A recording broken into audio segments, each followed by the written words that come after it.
I've started a new project, which is an abandoned laboratory from the 1950s, so I'm using this cheap Dollar Tree table to make a desk. The table is shorter than typical 1/12 scale, so I'm using some scrap pieces of miniature fence posts to add some feet and some height. I'll be making this table look like an industrial desk, so I'm using my pliers to remove these handles.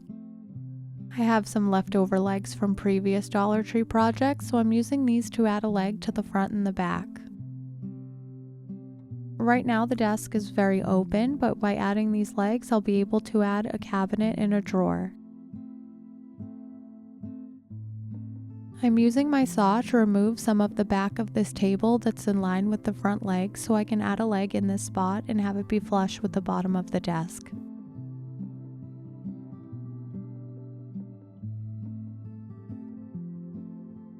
To close off the open sides where I just added extra legs, I'm using pieces of paper mat board and small pieces of wood. I'm adding these small pieces of coffee stir stick to the top and the bottom of the mat board to look like a metal panel that has a rail above and below it. I used more mat board and coffee stir stick to close up the side of the desk so it looks like one big flat metal panel. To make it stronger, I'm using some hot glue on the inside where you won't end up seeing it. I'm doing this as I go before I add more paper pieces that will prevent me from getting my hot glue gun in there.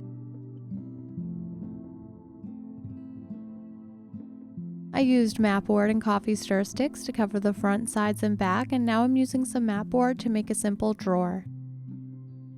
To make a drawer, I cut a piece that fits across the front and two shorter pieces for the sides. After checking to make sure it fits, I added a bottom and a back. The drawer is currently functional, but the cabinet below it will be a fake cabinet that doesn't open. I'm using some pieces of scrap cardstock to cover up the holes in the old drawers. Then I used some more scraps of mat board to make this shallow drawer that looks like it's partially open.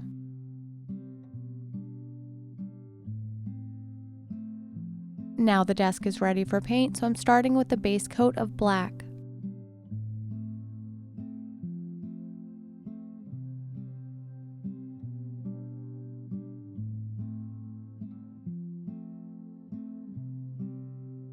To give the desk an industrial appearance and make it look more like painted metal, I'm using a dark gray color. I started with the black base coat because this gray paint is really cheap and goes on pretty light without a dark base.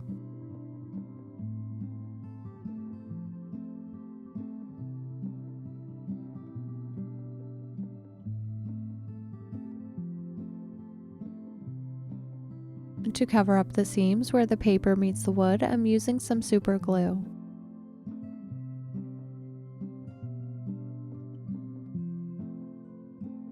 While the super glue is still wet, I'm sprinkling on some plain baking soda you would put in your fridge to deodorize or you would use in baking.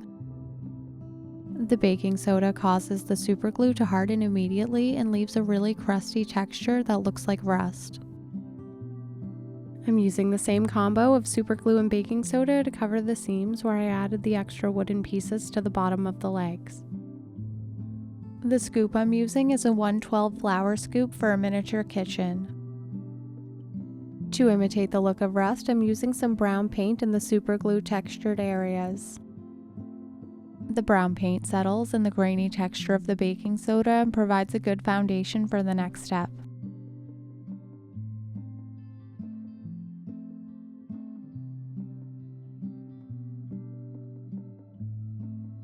Once the paint is dry, I use a small amount of orange to dry brush over the highest points to create the look of rust. To give a more natural appearance, I varied the shape and size of the areas of rust, and I also dry brushed some of the gray flat areas with some orange as well. The combination of the texture, the dark base coat, and the highlighting on the highest points create a pretty realistic look of rust.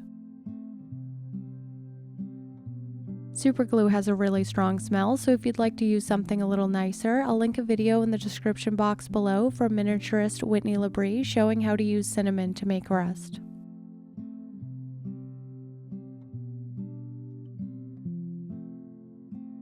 Throughout this project, I've been trying to convince myself these feet work, but they look too traditional for the industrial look I'm going for, so I'm cutting them off. I'm replacing the ball feet with these metal casters I got in a large lot of vintage hardware on eBay.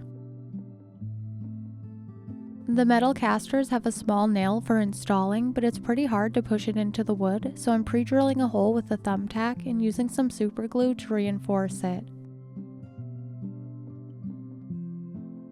I installed 5 casters, but I skipped this leg in the back that you don't end up seeing anyway. To age the casters, I'm using a product called Dirty Down Rust that I learned about from Black Magic Craft. I really love this product because it makes realistic rust in one step using a chemical reaction, but it's still water soluble so I can wash my brushes in water. I paid $29 for this tiny bottle, but it's lasting a long time and I will definitely buy more when I run out.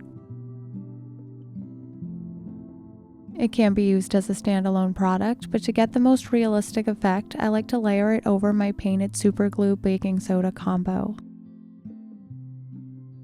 I'm making some simple metal drawer pulls for the desk by bending some thick wire.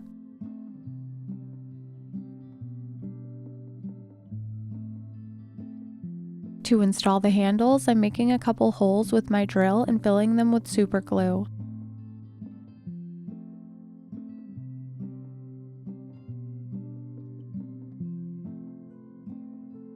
I'm adding some more rust around the handles to age them in place. Little details like this make abandoned miniatures look more realistic.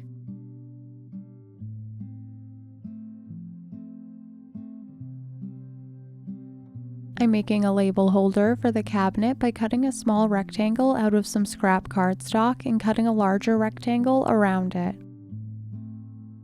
When you're cutting something this small, it's easier to cut out the details before you cut out the final shape, otherwise you'd be holding a tiny rectangle trying to cut something out of the middle. I want the label holder to look like rusted metal, so I used the super glue and baking soda trick. After painting it black, I dry brushed it with some orange mixed with bronze. I drew some letters on the corner of a piece of paper after dry brushing it brown and glued the label to the cabinet. My name is Shira and I make videos like this every week, so make sure you subscribe to see me accessorize this desk and make the rest of the abandoned diorama.